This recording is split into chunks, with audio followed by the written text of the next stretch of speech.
Hi, this is Khushbu with another problem of statistics. This is question number 1, exercise 14.3, page number 287 from NCERT. Question is, the following frequency distribution gives the monthly consumption of electricity of 68 consumers of a locality. Find the median, mean and mode of data and compare them. तो हमें median, mean और mode तीनों चीजें दिखाना है, उसे compare करना है. सबसे पहले फाइंड कर रहे हैं इसका median. Median के लिए पहले हम एक टेबल बनाएंगे.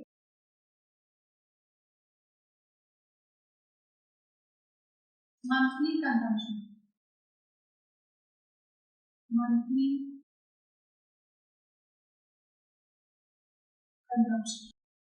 Then next आता है number of consumers.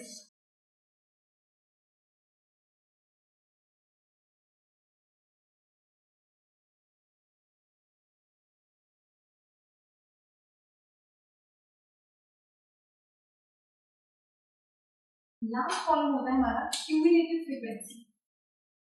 Cumulative frequency.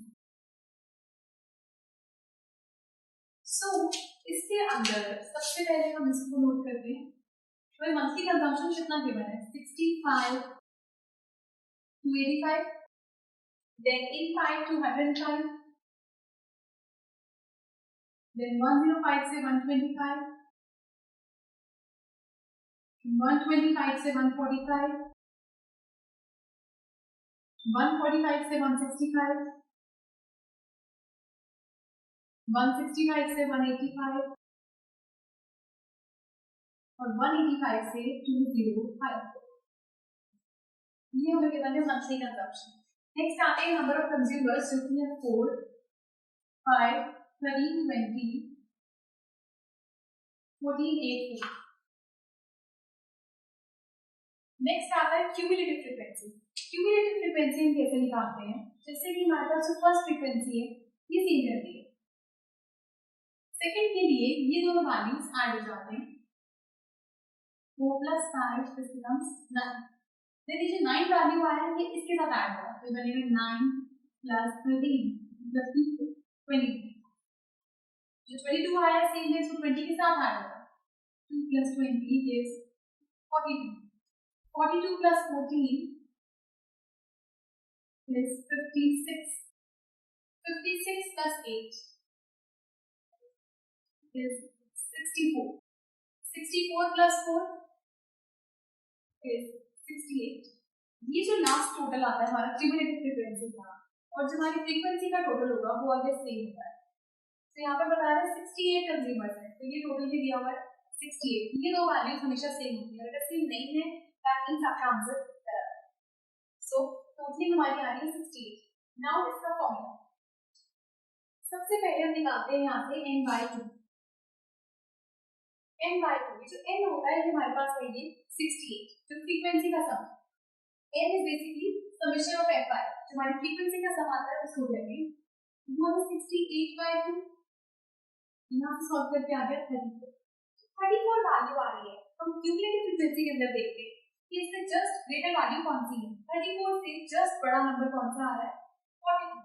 22 तो छोटा हो जाएगा और बाकी सारे नंबर और बड़े तो उससे जस्ट ग्रेटर नंबर है 42. सो ये 42 इसकी करस्पॉन्डिंग क्लास इसके सामने वाली क्लास है ये. तो ये हो जाएगी हमारी मीडियन क्लास. यहाँ से हमारे पास आ गया मीडियन क्लास. तो मीडियन क्लास है 125 to 145. इस क्लास के अंदर ये वाली वैल्यू है इसकी लोअर लिमिट. सो लोअर लिमिट हमारे पास है 125. क्लास साइज आप देखो तो क्लास साइज है 2020 का. h हमारे पास the class size है 20. This is the class size.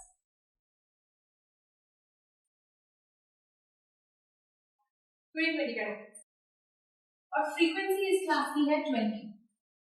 Frequency है क्लास की 20. नाउ मीडियन का फॉर्मूला. मीडियन का फॉर्मूला होता है median is equal to n + n/2 minus cumulative frequency upon f into h. So lower limit हमारे पास है 125 plus bracket n/2 करके आ रहा है 34 minus क्यूमुलेटिव फ्रीक्वेंसी हमारे पास हम लेते हैं जस्ट पहले वाली क्लास, प्रीसीडिंग क्लास की लेते हैं। इस क्यूमुलेटिव फ्रीक्वेंसी से हम मीडियन क्लास निकालते हैं, उसकी लोअर लिमिट निकालते हैं, उसकी फ्रीक्वेंसी निकालते हैं। लेकिन जब यहाँ पर सीएफ के अंदर क्यूमुलेटिव फ्रीक्वेंसी पुट करते हैं तो प्रीसीडिंग क्लास की करते हैं, उससे पहले वाली क्लास। तो क्यूमुलेटिव फ्रीक्वेंसी यहाँ पर आएगी 22 अपॉन फ्रीक्वेंसी सेम क्लास की आती है जिसकी हम बात कर रहे थे, that would be 20 into H हमारे पास है 20। तो यहाँ पर 20 से 20 कैंसिल हो जाएगा, तो बचा 125 प्लस 34 माइनस 22 मतलब 12, तो 137। ये आ गया हमारे पास इसका मीडियन। तो जब इससे मीडियन निकालने के लिए सबसे पहले हम बनाते हैं इसकी क्यूमुलेटिव फ्रीक्वेंसी, पहले वाली से फिर ऐड होकर आते हैं, जो टोटल आएगा वो और समेशन एफ आई का टोटल हमेशा सेम होगा। उसके बाद हम निकालेंगे n/2, जो समेशन एफ आई होता है वो वैल्यू लिखिए, जो वैल्यू आती है उससे जस्ट ग्रेटर वैल्यू आप देखते हो क्यूमुलेटिव फ्रीक्वेंसी में कौन सी है, उस वैल्यू से हम निकाल पाते हैं मीडियन क्लास, लोअर लिमिट और फ्रीक्वेंसी। लेकिन जब फॉर्मूला में पुट करते हैं तो क्यूमुलेटिव फ्रीक्वेंसी ये वाली नहीं, प्रीसीडिंग क्लास की होती है। This was median for question number 1। Now we will do the mean. So this is now the mean. mean के लिए सबसे पहले टेबल बनाएंगे। वैल्यू इज सबसे पहले मंथली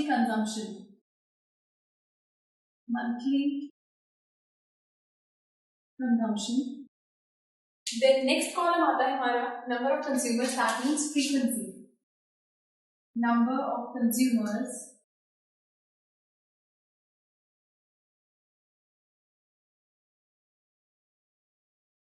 मतलब frequency, that means F I. Next है एक्स आई मतलब class mass, then D I is equal to x I minus A. A होता है हमारा अज्यूम्ड मीन। नेक्स्ट कॉलम आता है D I is equal to x I by H. Last column है this is U I is equal to x I by H. Last column है f I you i. ये mean निकालने के लिए हमारे पास 3 methods होते हैं। The first is direct method, assume mean method and step deviation method. This is step deviation method. सबसे पहले मंथली कंजम्पशन के values 65 to 85, 85 to 105, 105 to 125, 125 to 145, 145 to 165, 165 to 185, 185 to 205। ये हमारे पास है monthly consumption. Now number of consumers, हमारे पास given है 4, 5, 13, 20, 14, 8, 4। Then आता है एक्सआई का मतलब होता है क्लास मार्क। तो क्लास मार्क निकालने का फॉर्मूला होता है upper class limit plus lower class limit by 2। So upper class limit और lower class limit, this is lower limit, ये होते हैं upper limit, lower limit upper limit. So ये पहले वाले लोअर लिमिट्स होते हैं, वो अपर लिमिट। सो उनको समेशन करना है, उनका ऐड। सो 65 प्लस 85 बाय 2, ये आ जाएगा हमारे पास 150 by 2, that means 75। So first value आ गया यहाँ पर 75। सेम इज 85 प्लस 105, ये आएगा 190। So 190 by 2 is 95। Same base इन दोनों को ऐड करेंगे तो ये वैल्यू आएगा 115। फिर इन दोनों को ऐड करेंगे, 2 से डिवाइड करेंगे तो ये वैल्यू आएगा 135। फिर इनको ऐड करेंगे, 2 से डिवाइड करेंगे तो आएगा 155। फिर इनको ऐड करके 2 से डिवाइड तो 175। सेम बेस ये आएगा 195। तो लोअर लिमिट और अपर लिमिट को ऐड करना है और उसको 2 से डिवाइड करना है। Next is D I is equal to x I minus A. ये ए यहाँ पर होता है assume mean, ये हमें लेट करना होता है। सो लेट assume mean मतलब कि a b। assume mean हम लेट करते हैं एक्स आई से, नंबर ऑफ टर्म्स पहले काउंट करते हैं। 1 2 3 4 5 6 7 7 मतलब ऑड नंबर। तो आप ऊपर से भी 3 टर्म छोड़ दो, नीचे से भी 3 टर्म छोड़ देंगे तो हमारे पास बचेगा ये 135। इसको हम मान लेते हैं अज्यूम डी। तो ये बन जाएगा d I is equal to x I minus 135। एक ही जगह पर आ गया 135। नाउ हमें डी आई का वैल्यू चाहिए। एक्स आई हमारे पास है 75, तो 75 माइनस 135, तो ये आ जाएगा हमारे पास माइनस 60। सेम इज 95 माइनस 135, तो ये वैल्यू आएगा माइनस 40। 115 माइनस 135, ये आएगा minus 20। 135 minus 135 is 0. 155 minus 135 is 20. 175 minus 135 is 40. Same way इसका करेंगे तो 60. नेक्स्ट कॉलम है ui. ui निकालने के लिए फॉर्मूला होता है di by h. di तो हमने निकाल दिया। अभी h यहाँ पर जो है h होता है क्लास साइज। क्लास साइज मतलब ये लोअर लिमिट और अपर लिमिट का डिफरेंस। सो लोअर लिमिट और अपर लिमिट का डिफरेंस है 20 का, यहाँ पर भी 20 का, यहाँ भी 20 का। सो h हमारा क्लास साइज हो गया 20। So ui is equal to di by 20। अब इस 20 से वैल्यूज कैसे फाइंड करेंगे? di, ये di फर्स्ट वैल्यू है माइनस 60, मतलब माइनस 60 अपॉन 20, तो ये वैल्यू आएगा minus 3। Minus 40 upon 20 minus 2, minus 20 upon 20 minus 1, 0 upon 20 is 0, 20 by 20 is 1, 40 by 20 is 2 and 60 by 20 is 3. Next column आता है एफ आई यू आई। तो हमारे पास यहाँ पर एफ आई है ये और यू आई है ये। इन दो कॉलम्स को मल्टीप्लाई करके बनता है f I you I. So 4 into minus 3 is minus 12, 5 into minus 2 is minus 10, 13 into minus 1 is minus 13. 20 into 0 is 0. 14 into 1 is 14. 8 into 2 is 16. And 4 into 3 is 12. ये जो दो कॉलम्स हैं, एक एफ आई का और एक एफ आई यू आई का, इसका हमें समेशन लेना होता है। समेशन मीन्स सम। ये होता है सिग्मा एफ आई या summation F I. Sigma sigma का मीन्स है समेशन। इसका सम लेंगे तो 4 plus 5 is 9, 9 plus 13 is 22, 22 plus 20 is 44, 44 plus 14 is 44 plus 14 is 58, 58 plus 8 is 66, 66 plus 4 is 70. So ये वैल्यू हमारे पास यहाँ से आ गया 70. So 9 plus 3 22, 22 is 44, 44 plus 14 is 58, 58 plus 8 66 is 68.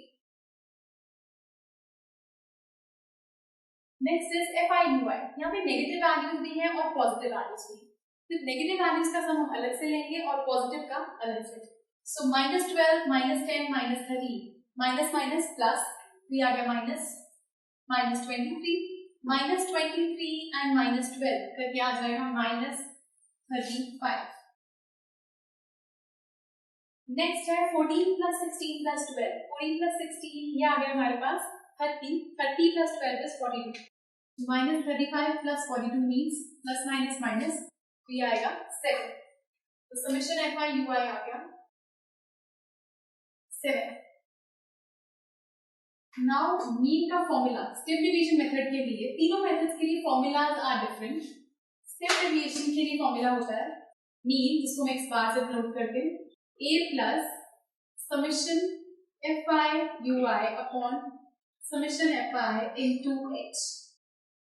सो यहां से मीन हमारे पास आएगा, अज्यूम मीन है 135 plus summation F I you I है 7, F I 68 and class size है यहाँ पर 20 का।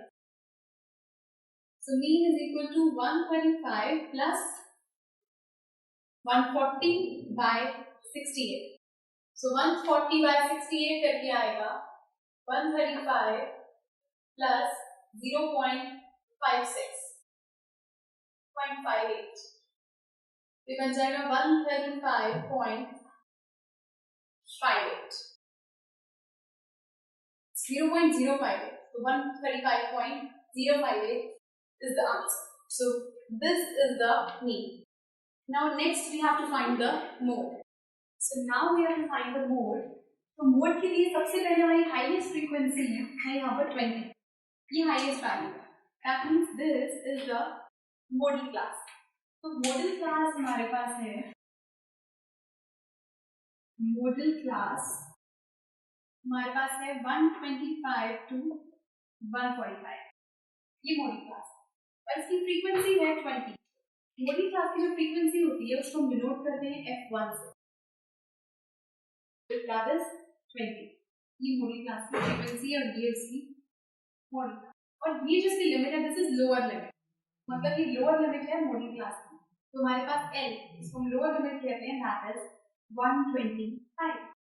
नेक्स्ट आती है मॉडल क्लास से पहले वाली क्लास की फ्रीक्वेंसी है ये 13, उसको हम डिनोट करते हैं F0 से. पहले वाली क्लास की जो फ्रीक्वेंसी है इस 13. सेम वेज मॉडल क्लास से बाद वाली क्लास की फ्रीक्वेंसी है 14. सो फॉर F2 ये हमें गिवन है 40. क्लास साइज जिसको हम H से डिनोट करते हैं, क्लास साइज होता है लोअर लिमिट और अपर लिमिट के बीच का डिफरेंस. तो यहाँ पर लोअर लिमिट और अपर लिमिट के बीच का डिफरेंस है 20 का, यहाँ भी 20 का, यहाँ भी 20 का. दैट मींस 20 का डिफरेंस चल रहा है. तो ये हमारा क्लास साइज. नाउ मोड का formula is mode is equal to L plus F1 minus F0 upon, so lower limit plus F1 minus F0 upon 2F1 minus F0 minus F2 into H. ये जो values अभी हमने निकाले हैं हमें सिर्फ यही वैल्यूज में सब्स्टिट्यूट करने हैं.